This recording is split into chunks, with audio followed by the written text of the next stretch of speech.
Friends, তোমরা সবাই কেমন আছো? আশা করি সবাই ভালো আছো, সুস্থ আছো। তা দেখো, আজকে তোমাদের সঙ্গে একটা ছোট্ট ভিডিও শেয়ার করব। তা আমরা সেদিনকে যে বেড়াতে গিয়েছিলাম সেই ভিডিও। আমরা গিয়েছিলাম তো মাদারসাট, তোমরা তো দেখেইছো। তা দেখো, বাইকে করে যাব, তাই জন্য সবাই কিন্তু প্রস্তুত, হেলমেট টেলমেট পরে রেডি। এবার বাইকে উঠে বেরোবো। তা দেখো, বাড়িতে সবাইকে তার আগে টাটা করে দিলাম আর দুগ্গা দুগ্গা বলে রওনাও দিয়ে দিলাম। আর আকাশটার পরিবেশটা দেখো কি সুন্দর লাগছে না? আমরা বেরোনোর আগে কিন্তু একটু বৃষ্টিও হয়ে গেছিলো, তাই একটু টেনশন হচ্ছিল যে বৃষ্টি হবে কি না। কিন্তু যাওয়ার সময় আর আসার সময় কখনোই আমরা বৃষ্টি পাইনি, বৃষ্টি হয়নি।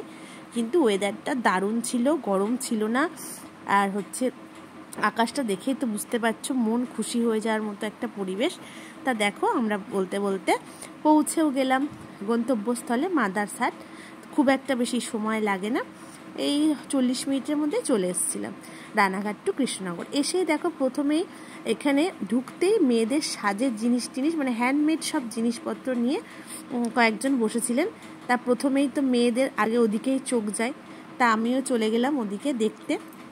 তা খুব সুন্দর লাগছিল। তখন আর কিনলাম না, যেহেতু ছেলেরও খিদে পেয়ে গেছিলো এবং লাঞ্চ টাইমও হয়ে গেছিলো। তা প্রথমেই চলে গেলাম আমরা ভেতরে। তা ভেতরটা দেখো খুবই সুন্দর করে সাজানো গোছানো, আর যার জন্য আসা তাকে কিন্তু আমরা দেখতেই পেয়ে গেলাম। তারপর দেখো, আমরা ভেতরে প্রবেশ করলাম, যেখানে বসবো তা খুব সুন্দর করে সাজানো গোছানো। আর দেখে মনে হবে কি একটা মাটির বাড়ি টাইপের, হয়তো দেয়ালগুলো পাকা দেয়ালই, কিন্তু মাটির প্রলেপ মতো দেয়া আছে। আর কি সুন্দর দেখো, ওই ঝাড়বাতিগুলো ঝুড়ি দিয়ে লাইটিং করা। আর এই যে কৃষ্ণনগরের যে বিখ্যাত পোড়া মাটির জিনিস, সেগুলো এখানে রেখেছে, আরও বেশি যেন সৌন্দর্য লাগছে। দেখো, এখানে একটা দুর্গা ঠাকুর পোড়া মাটির, আর দুপাশে দুটো বেশ বড় সাইজের হাতি আছে। হাতির সুরগুলো ওপর দিকে তোলা, আর ওপরটাও দেখো কি সুন্দরভাবে ডেকোরেশন করা।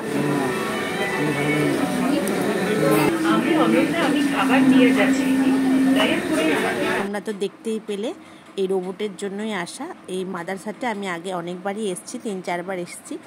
এই রোবট সিস্টেম হওয়ার পরে এই ফার্স্টবার আসলাম। আর আমাদের বসার পরে অর্ডার দেওয়া হয়ে গেছে, তা ভাবলাম তোমাদেরকে পুরোটা ঘুরিয়ে দেখায়। তা দেখো, এরকম সাইডে কি সুন্দর মানি প্ল্যান্ট গাছ করে ডেকোরেশন করেছে।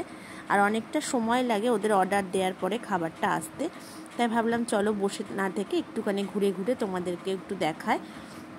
আর দেখো কি সুন্দরভাবে অনেকটা এরিয়া জুড়ে করেছিল। আমরা যখন প্রথমবার এসেছিলাম তখন এই সাইডে আর এই দিকের উল্টো সাইডে তোমাদেরকে দেখাবো, ওই দুটো সাইডেই শুধুমাত্র রেস্টুরেন্ট ছিল। আর আশেপাশে একটু খোলা টোলা জায়গা ছিল, কোনো বিয়ের অনুষ্ঠান করার মতো একটা সুন্দর মঞ্চ টাইপের ছিল। সেগুলো সব ভেঙে এখন নতুন করে বিল্ডিং তৈরি হচ্ছে। দেখো, এখানে ছেলে আর বাবা বসে আছে। আর দেখো, এই পাশেও এখন একটা বসার জায়গা করেছে, যখন অনুষ্ঠানের সময়, পুজো টুজোর সময় ভিড় বেশি হবে। এই যে আর একটা সাইডের কথা বলছিলাম না, এই পাশে আবার এরকম ফাউন্টেন আছে, এরকম ঝর্ণা টাইপের। দেখো নিচে কত মাছ আছে, আর চারিপাশে লোকেরা বসে এনজয় করছে খাবার দাবার। এই পাশটাও বেশ সুন্দর, কিন্তু এই পাশটায় মনে হয় রোবট সিস্টেমটা আসে না, হয়তো জল টল আছে এই কোনো কারণে। যাই হোক, আমরা যে পাশটা বসেছিলাম ওই পাশটাই দেখছিলাম রোবট আসছিল বারবার। আর এখানে দেখো একটা মকটেল কাউন্টার আছে, এখানে খুব সুন্দরভাবে সাজানো গোছানো, আর এরিয়াটা অনেকটা জুড়ে, এবং গেলে বেশ ভালোই লাগবে। তা দেখো, আমাদের প্রথম স্টার্টার চলে আসলো, এবং এর নাম হলো অনন্যায় করে খাবারটা চলে আসলো, এবং আমাদের খাবার দিদিরা সব সার্ভ করে দিচ্ছিলেন। প্রথমে দেখো ফিশ কাটলেট আর চিকেন তন্দুরি নিয়েছিলাম। তা চিকেন তন্দুরিটার সঙ্গে একটু লেবু দিয়ে মাখিয়ে খাচ্ছিলাম, বেশ সুন্দর লাগছিল। স্টার্টারটা বেশ ভালোই ছিল। তারপরে দেখো মেন কোর্স চলে আসলো। তা মেন কোর্সে আমরা নিয়েছিলাম একটা পদ্ম পাতার থালি, আর চিকেন চাপ, মাটন, আর মাটন হান্ডি বিরিয়ানি। কারণ আমার ছেলে বললো বিরিয়ানি খাবে, আর আমার একটু ভাত খেতে ইচ্ছে হলো, তাই জন্য ভাতটাই নিয়েছিলাম। তাই এই দুটো মিলে আমরা 3 জন মিলে শেয়ার করে খেয়েছিলাম। আর পরে এক্সট্রা ভাত নিয়েছিলাম। তা দেখো, দেখতে তো খুব সুন্দরভাবে লাগছে, তখনও কিন্তু আমাদের স্টার্টারটা ফিনিশ হয়নি। আর ওরা সব কিছু একবারেই বিল করে নেয়, একবারেই সব কিছু অর্ডারটা নিয়ে নেয়, কারণ একটু সময় লাগে যেহেতু। তা দেখো, ওরা বেশ সুন্দরভাবে সার্ভও করে দেয়। তা বিরিয়ানি যেহেতু হান্ডি বিরিয়ানি, এই ওপরে একটা কাটা ব্যাপারটা না, আমরা নিজেরা কাটলে অত সুন্দর হয় না। তা ওরা বেশ সুন্দরভাবে কেটে সুন্দরভাবে সার্ভ করে দিচ্ছিল।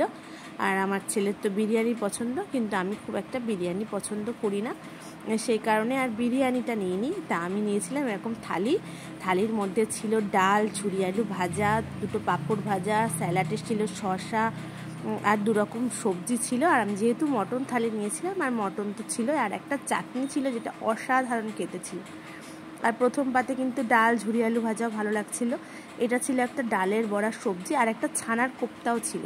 দেখো আমরা একটু এক্সট্রা ভাতও নিয়েছিলাম, তো এক্সট্রা ভাতটাও চলে আসলো। তা খাওয়া দাওয়া মোটামুটি কমপ্লিট। ছেলে আর বাবা হাত ধুয়ে আসলো। আর এই যে অনন্যাকে দেখলে আমার ছেলে তো থমকে যাচ্ছে। এই রোবটটা বলছে, মা আমি একটা রোবট বাড়ি নিয়ে যাব। তা ওই রোবটের জন্য আর ওর জন্যই যাওয়া। তারপর দেখো হাতটা ধুয়ে এসে আমরা একটু ডেজার্টও খেলাম। ডেজার্টে ছিল হচ্ছে ব্রেড রসগোল্লা আর রসমালাই। তারপর একটু অর্ডার দিয়েছিলাম ব্রেড রসগোল্লা নিয়ে যাব বলে, তা সেটা আসতে একটু সময় লাগছিল। তা আমরা বসে বসে একটু ফটোশ্যুট করছিলাম, এইসব ঘোরাফেরা করছিলাম।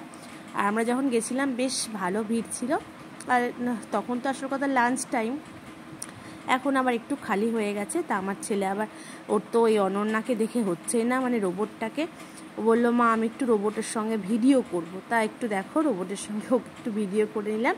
তারপর আমরা বেরিয়ে পড়লাম বাইরে। আর বাইরে বেরিয়ে, যেহেতু এসির মধ্যে ছিলাম, বাইরে বেরিয়ে বেশ গরম লাগছিল, কিন্তু আমি একটুখানি বলেছিলাম একটু কানের দুল এসব কিনবো। ওর বাবা একটু রাগারাগি করছিল, চলো চলো করছিল বারবার, তাও আমি শুনলাম না, একটুখানি এখানে দেখলাম। আর এখান থেকে 2-3টে জিনিসও আমি নিয়ে নিলাম। জিনিসগুলো বেশ ভালো লাগছিল, মানে আরেকটু সময় দাঁড়ালে মনে আরেকটু বেছে টেছে নিলে ভালো হতো। এবার প্রতিটা জিনিসই বেশ ইউনিকই ছিল, যদিও সব জায়গায় এখন পাওয়া যায়। তারপর দেখো নেওয়া হয়ে গেছে, এবার বেরিয়ে পড়লাম আমরা আবার বাড়ি ফেরার উদ্দেশ্যে। যাওয়ার সময়ও দেখো পরিবেশটা কি সুন্দর, মানে গরম নেই, রৌদ্র তো একদম নেই, আকাশটা একদম পরিষ্কার, কোথাও মেঘ, কোথাও মানে এত সুন্দর।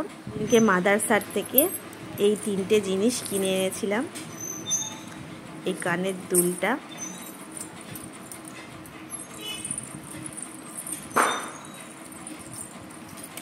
এই বেঙ্গলসটা, আর এই কানের দুলটা। তারপর দেখো ওখানকার দিদিদের সঙ্গে একটু ছবি তুলেছিলাম। তারপর কয়েকটা ছবি শেয়ার না করলে কি আর ভিডিও সম্পূর্ণ হয়। তা ভিডিওটা তোমাদের কেমন লাগলো অবশ্যই কিন্তু একটু কমেন্টস করে জানিও। আর সবাইকে বলবো একবার গিয়ে মাদারসাতে ঘুরে এসো।